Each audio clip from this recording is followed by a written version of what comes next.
if something beyond the physical is becoming a living reality in your life, contentment is a very bad idea. If you are truly greedy, you would aspire for the highest.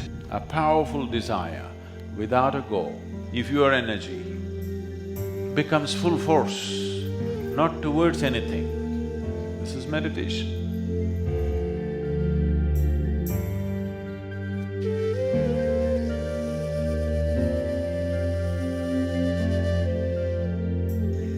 I know that many of you have been brought up on the idea or ideology that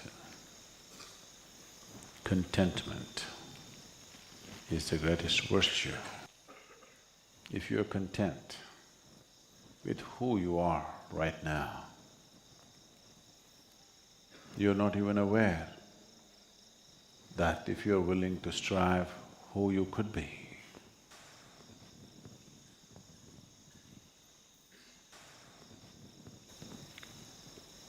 The possibility of a human being causing his own evolution, the possibility of a human being blossoming into a beautiful state of fragrance and beauty has been completely discounted. That is why contentment. Once it happened that a newly married woman or a girl went back to her mother's place and said, "My husband is such a wonderful man that he gives me whatever I ask." The worldly wise mother looked at her and said, "Obviously you're not asking enough." That's a mother's advice. This is the mother-in-law.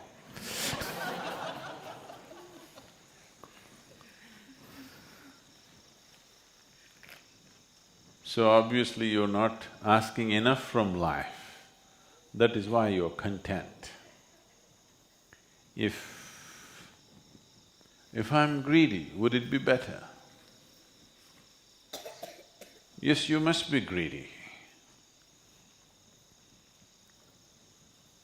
The problem right now is, you're stingy about your greediness.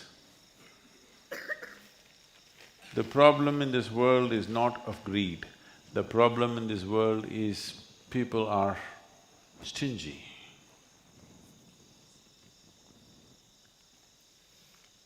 They are stingy, that's why they don't aspire for the biggest possibility.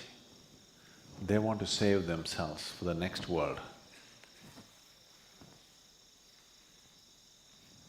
If you are greedy, you would want everything from life, isn't it? Would you be just satisfied with little more money or little more property or little more power or little more pleasure?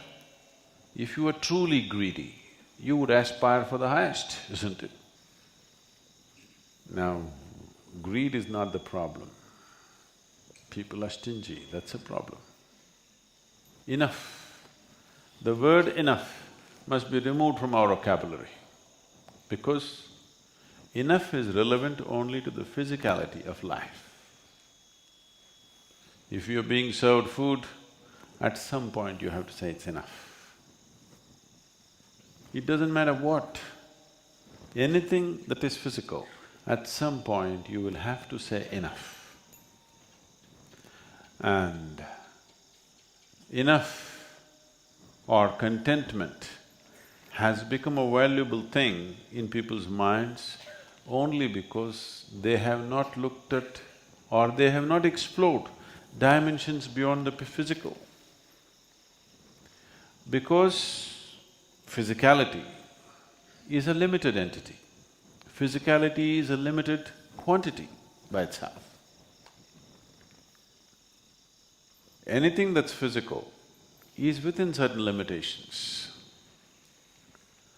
So, if you get greedy with the physical, there will not be enough for somebody else.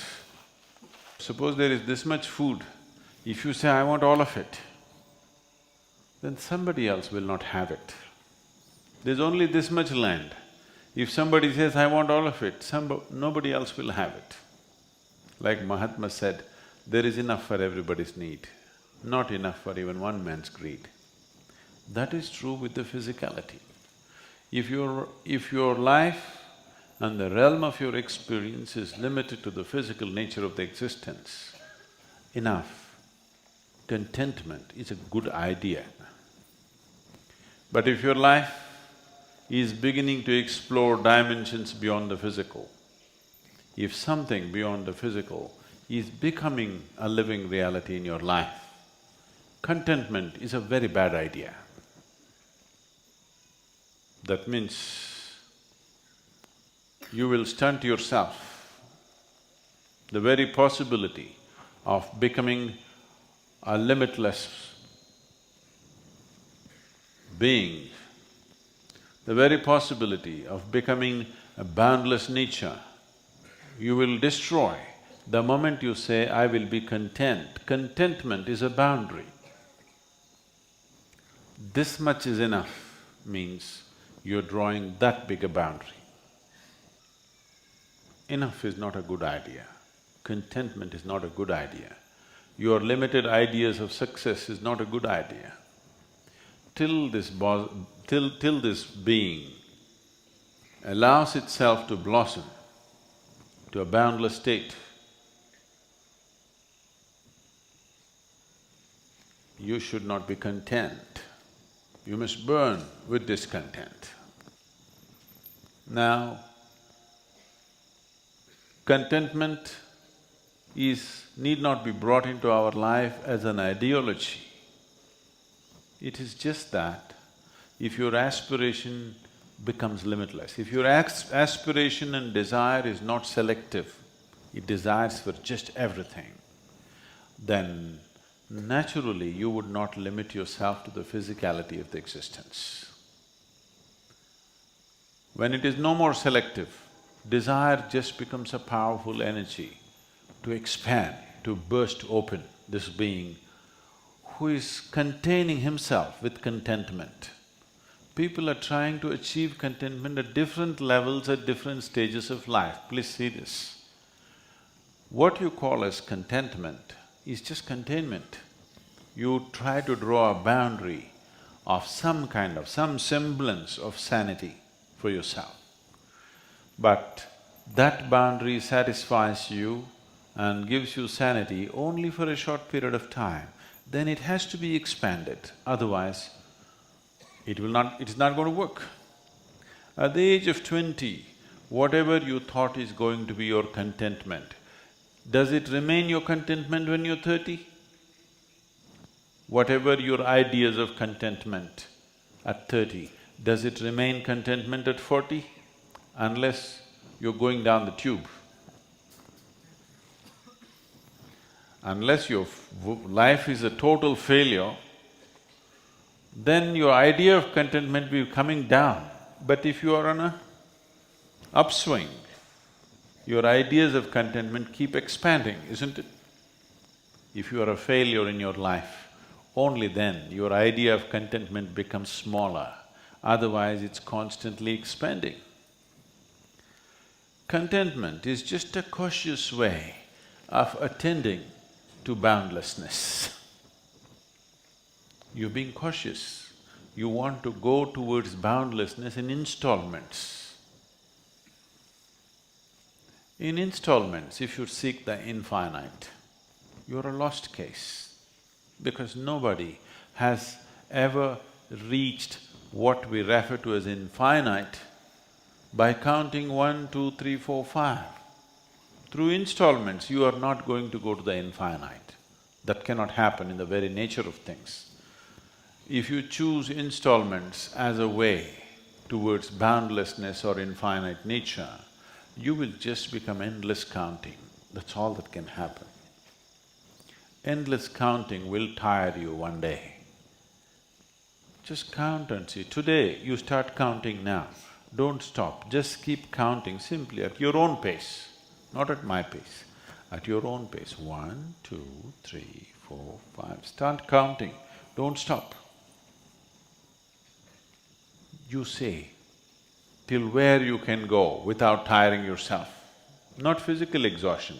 I'm saying you'll just be tired of counting because you know it's not getting you anywhere. So desiring process is a limitless process, but you're limiting it by being selective about your desires. I desire this, I desire that, I desire that, I desire that, but not this, this and this. If you take away the discriminatory nature of your desire, if you sit here right now and do not desire for anything particular, just desire for everything, just everything, just see if your mind can do it. Don't desire for anything in particular, just simply desire for everything. First of all, you don't know what is everything. Nobody knows what is everything, isn't it? Everything that you know and everything that you do not know, just desire for all the things that you know and do not know. You will see desire, the energy that you call as desire, becomes a powerful force to become meditative. Meditation, devotion is just this, a desire without a goal. A powerful desire without a goal. If your desire, if your energy becomes full force, not towards anything, this is meditation. If you're on the spiritual process, there is no such thing as contentment. There is no such thing as enough. Greed is the rule. Okay? Greed is a bad word though. No, but greed is the rule. Because limitless desire is generally considered greed, but it's not true. Greed is going by installments. If someone is taking larger installments than you consider that as greed, isn't it? Yes or no? Yes or no? If somebody is going for larger installments than yourself, you consider that person greedy. If they're going at the same level of installments as you consider that competition. If somebody is going at a smaller installments than you call that incompetent. Isn't it so? Someone is taking, they only desire for this much, when they're successful they go for that much, you look at him and think, he's not my class. Somebody is going at the same level of installments as you, that's competition. Somebody is going for leaps and bounds, greedy.